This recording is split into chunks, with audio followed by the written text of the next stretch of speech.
والسلام عليك يا رسول الله على آلك وأصحابك يا حبيب الله الصلاة والسلام عليك يا نبي الله وعلى آلك وأصحابك يا نور الله۔ درود پاک پڑھنے کے بے شمار فضائل و برکات ہیں۔ سرکار دو عالم صلی اللہ تعالی علیہ وسلم کا فرمان عالی شان ہے کہ جو کوئی شخص جمعہ کے دن 200 بار درود پاک پڑھے اس کے 200 برس کے گناہ معاف کر دیے جاتے ہیں۔ سبحان اللہ۔ علماء فرماتے ہیں کہ جمعہ کے دن اگر کوئی ایک نیکی کرے تو اسے 70 نیکیوں کا ثواب ملتا۔ ہمیں اس دن تلاش کر کے نیکیاں کرنی چاہیے، درود پاک پڑھیں، تلاوت قرآن کریں، ہو سکے تو جمعہ کے دن سورہ یاسین پڑھیں۔ صلو علی الحبیب صلی اللہ تعالی علی محمد صلی اللہ علیہ وسلم۔ نبی پاک صلی اللہ تعالی علیہ وسلم کا فرمان ہے جس کا مضمون ہے کہ مرنے کے بعد بندے کا اعمال نامہ منقطع ہو جاتا ہے، ڈسکنیکٹ ہو جاتا ہے۔ ہم مر جائیں گے، اب نیکیاں نہیں کر سکیں گے، مرنے کے بعد ایک بار سبحان اللہ کہنے کا موقع بھی نہیں ملے گا، مگر فرمایا 3 باتوں کے علاوہ 3 چیزیں جاری رہتی ہیں مرنے کے بعد بھی۔ نمبر 1، علم بندہ چھوڑ کر جائے، حدیث پاک کا مضمون ہے جو باقی رہے لوگ اس سے نفع اٹھاتے رہیں، تو علماء کتابیں لکھ کر جاتے ہیں، طلباء چھوڑ کر جاتے ہیں، پھر پیچھے علم چلتا رہتا ہے اور ان کو قبر میں ثواب کا تحفہ ملتا ہے۔ دوسرا فرمایا صدقہ جاریہ، بندہ زندگی میں کوئی ایسا کام کر جائے، صدقہ جاریہ والے مسجد بنا دی، مدرسہ بنا دیا، کنواں کھدوا دیا، درخت لگا دیا، بہت سارے ایسے کام ہیں جو جاری رہتے ہیں، تو بندہ دنیا سے چلا جائے گا، وہ نیکی چلتی رہے گی، اسے قبر میں ثواب ملتا رہے گا۔ تیسری بات نبی پاک علیہ السلام نے فرمائی وہ یہ ہے کہ جب نیک اولاد ہو اور وہ مرنے کے بعد والدین کے لیے دعائے مغفرت کرے، ایصال ثواب کرے، تو مرنے کے بعد والد کو یا اس کی والدہ کو قبر میں اس کا ثواب ملتا ہے۔ سبحان اللہ۔ پھر اولاد حافظ قرآن ہو، اللہ اکبر۔ حفظ قرآن کے فضائل اس قدر بیان ہوئے، احادیث کا مضمون ہے کہ جو حافظ قرآن ہوتا ہے نا، وہ حافظ قرآن جس نے قرآن کو یاد کیا، اس کے حلال کو حلال جانا، اس کے حرام کو حرام جانا، بروز قیامت وہ اپنے گھر والوں میں سے ایسے 10 لوگوں کی شفاعت کرے گا جن پر گناہوں کی وجہ سے جہنم واجب ہو چکا تھا، اتنے گناہ ہو گئے تھے کہ جہنمی بن گئے تھے، مگر حافظ قرآن ایسے 10 لوگوں کو گویا جہنم سے نکال کر جنت میں لے جائے گا۔ قیامت کے دن جنہوں نے قرآن حفظ کیا ہوگا، قرآن پڑھا ہوگا، ان کے والدین کو جنتی لباس پہنایا جائے گا، جنت کا تاج پہنایا جائے گا۔ وہ پوچھیں گے یا اللہ یہ عزت، یہ اکرام کس وجہ سے؟ فرمایا جائے گا تمہاری اولاد کے قرآن کو تھامنے کی وجہ سے۔ اپنے بچوں کو عالم بنائیں، اپنے بچوں کو حافظ قرآن بنائیں۔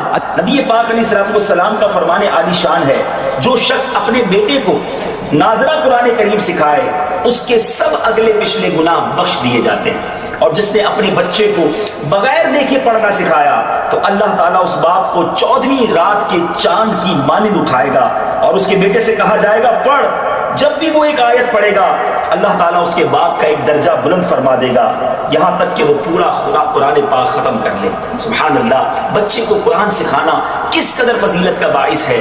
آج نارملی ہم یونیورسٹیز، کالجز اور دنیا بھر کی تعلیم سکھانے کی فکر تو کرتے ہیں، اے میرے میٹھے اسلامی بھائیوں، کیا اپنے بچوں کو قرآن پڑھانے کی ہمیں فکر ہے؟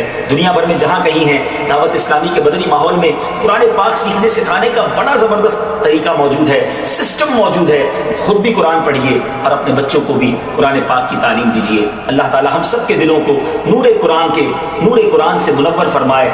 یہ بڑا مجرب ایک عمل ہم نے دیکھا، بزرگوں سے سنا کہ جس کے یہاں بیٹا نہ ہوتا ہو یا بیٹی کی تمنا ہو تو وہ سیدنا حمزہ رضی اللہ تعالیٰ کے مزار پر حاضری دے کر یہ تمنا کرے کہ یا اللہ ان کی برکت سے مجھے بیٹا عطا فرما، اور جب بیٹا عطا ہوگا تو میں اس کا نام حمزہ رکھوں گا۔ کئی حمزہ ملے مجھے، یہ بتایا تھا، ہم نے وہاں جا کے نیت کی اور یہ حمزہ ہمیں مل گیا۔ تو چلیں جو نہیں جا سکتے آج ان کا تصور کر کے اللہ سے دعا کرنی ہے کہ اللہ ان کے صدقے بیٹا عطا فرما دے، ہم بیٹا نبی پاک کے مبارک چچا کے نام پر حمزہ رکھیں گے۔ میرا کریم مولا دینے والا ہے اور اچھوں کے صدقے ہم پر بھی کرم ہو جائے گا انشاءاللہ۔ اچھا، حافظ قرآن کے حوالے سے ایک مدنی پھول اور دوں، یہ غفران بیٹا کے لیے بھی ہے، یوسف بھائی کے لیے بھی اور باقی لوگوں کے لیے بھی، کہ جب آپ کے بچے یا بچی حافظ قرآن بن جائے نا، ہمارا بہت بڑا ٹارگٹ ہوتا ہے یہ حافظ بن جائے۔ میرے حساب سے حافظ بنانا آسان ہے، حافظ برقرار رکھنا مشکل ہے۔ جیسے جیسے عمر بڑی ہوگی نا، اس کی زندگی میں اور مصروفیات بھی آئیں گی، تو اب حفظ بھلا دیتے ہیں لوگ، تو اس کا شاندار طریقہ یہ ہے کہ اب حافظ بن گئے، اب مرتے دم تک قرآن یاد رہے اس کا انتظام کرنا ہوگا، روزانہ دہرائی بھی ہوگی، جب کاروبار نوکری پہ لگ جائیں تب بھی روز کا 1 گھنٹہ مخصوص کرنا پڑے گا جو قرآن کو دہراتا رہے، ہر رمضان میں مصلی سنائیں تاکہ یہ حفظ باقی رہے، ورنہ چلا جاتا ہے۔ تو اگر آپ کو بچوں کو حافظ بنانا ہے بنانا چاہیے، لیکن اس کے بعد کا بھی نظام بنانا چاہیے۔ پہلے مدرسے میں پڑھاتے ہیں، حافظ بناتے ہیں، پھر اسکول میں ڈالتے ہیں، وہ جو مدری منا ہوتا ہے باپو بن جاتا ہے، اور اس کے بعد اس کو پتہ نہیں ایسی لائن میں ڈال دیتے ہیں کہ وہ سارا قرآن بھول جاتا ہے۔ تو اگر آپ نے حافظ بنایا تو بہترین طریقہ یہ کہ اس کو اب عالم بنائیں، کیونکہ جب بندہ حافظ بن جاتا ہے نا اللہ پاک اس کے دماغ کو بہت کھول دیتا ہے، اس کے سینے کو کشادہ کر دیتا ہے، علم کا نور اب اس کے اندر آنا شروع ہو جاتا ہے۔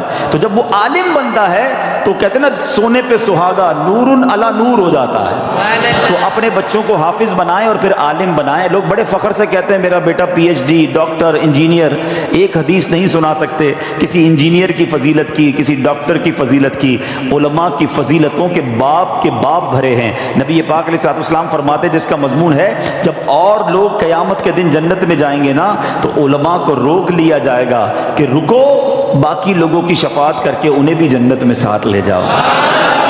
علماء کہتے ہیں جو عابد ہوتا ہے نا، عبادت کرنے والا، نماز پڑھنے والا، نیکی کرنے والا، وہ تیراک کی طرح ہوتا ہے جو تیرتے تیرتے دریا پار کرتا ہے، تھک بھی جاتا ہے، مگر جو عالم ہوتا ہے نا وہ کشتی کی مانند ہوتا ہے، لوگ اس میں سوار ہوتے ہیں وہ سبھی کو پار لگا دیتا ہے۔ تو اب لوگ آپس میں باتیں کرتے ہیں کہ یار خاندان میں ایک ڈاکٹر ہونا چاہیے، خاندان میں ایک وکیل ہونا چاہیے، جناب خاندان میں ایک عالم ہونا چاہیے، اللہ وہ دن دکھائے کہ خاندان میں ایک مفتی ہونا چاہیے، ایک حافظ قرآن ہونا چاہیے۔ ایسے بچے بناؤ تو انشاءاللہ یہ مرنے کے بعد آپ کے لیے صدقہ جاریہ کا باعث بنیں گے۔ آج بچوں پہ توجہ نہیں دیتے ماں باپ، بعد میں سر پکڑ کے روتے بھی ہیں بچہ نشے میں چلا گیا، غلط صحبت میں چلا گیا۔ آپ کو چاہیے تھا کہ آپ اس کی ایسی تربیت کرتے، اچھا مدنی ماحول آپ کے سامنے دعوت اسلامی کا ہے جہاں بچوں کی تربیت کا انتظام بھی موجود ہے، بچیوں کی تربیت کا انتظام بھی ہے، والد کی تربیت کا انتظام بھی ہے، والدہ کی تربیت کا انتظام بھی ہے۔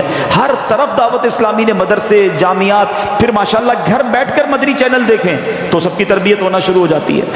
تو یہ سوچ لینا آپ کہ ہمارے مرنے کے بعد ہماری اولاد اگر نیک ہوئی نا تو وہ کام آئے گی۔ وہ روایت سنی نا آپ نے کہ حضرت عیسیٰ علیہ السلام ایک بار ایک قبر کے پاس سے گزرے، اس قبر پر عذاب ہو رہا تھا، تھوڑے عرصے بعد واپس آئے، اسی قبر کے پاس سے گزرے تو اس میں انوار و تجلیات کی بارش۔ آپ نے کہا یا اللہ پہلے عذاب ہو رہا تھا اب رحمتیں برس رہی ہیں، یہ سب کیسے ہوا؟ ارشاد باری ہوا عیسیٰ جب یہ بندہ دنیا سے گیا تھا گناہگار تھا، بڑے گناہ کیے تھے، قبر میں عذاب ہو رہا تھا، مگر اپنی بیوی کو پریگننٹ حاملہ چھوڑ کے مرا تھا۔ اس کے یہاں بیٹا پیدا ہوا اور یہ بیٹا جب تھوڑا سا بڑا ہوا تو مدرسے گیا، اور جب مدرسے گیا تو قاری صاحب نے کہا بیٹا پڑھو بسم اللہ الرحمن الرحیم۔ جب اس کے بیٹے نے زمین کے اوپر مجھے رحمان اور رحیم کے نام سے پکارا، اے عیسیٰ مجھے حیا آئی کہ اس کے باپ کو زمین کے اندر عذاب دوں، میں نے اس کے عذاب کو دور کر دیا۔ بیٹا اللہ کو پکارے مغفرت باپ کی ہو جاتی ہے، لیکن اگر باپ بیٹے کی ایسی تربیت کرے کہ وہ نشہ کرے، وہ بے حیائی کے کام کرے، وہ غلط کام کرے، حرام روزی اس کے لیے چھوڑ کر جائیں گے تو یہ ہماری پنشمنٹ اور پٹائی کا باعث ہوگا۔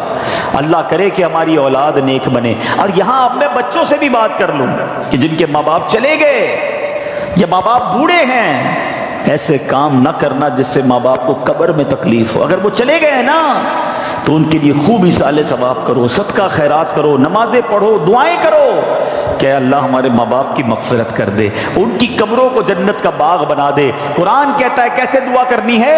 رب ارحمہما کما ربیانی صغیرا، اے اللہ ہمارے ماں باپ پر ایسے رحمت کر جیسے بچپن میں انہوں نے ہم پر رحمت کی، ہمیں تکلیف نہیں آنے دی، اپنے دامن میں چھپا لیتے تھے۔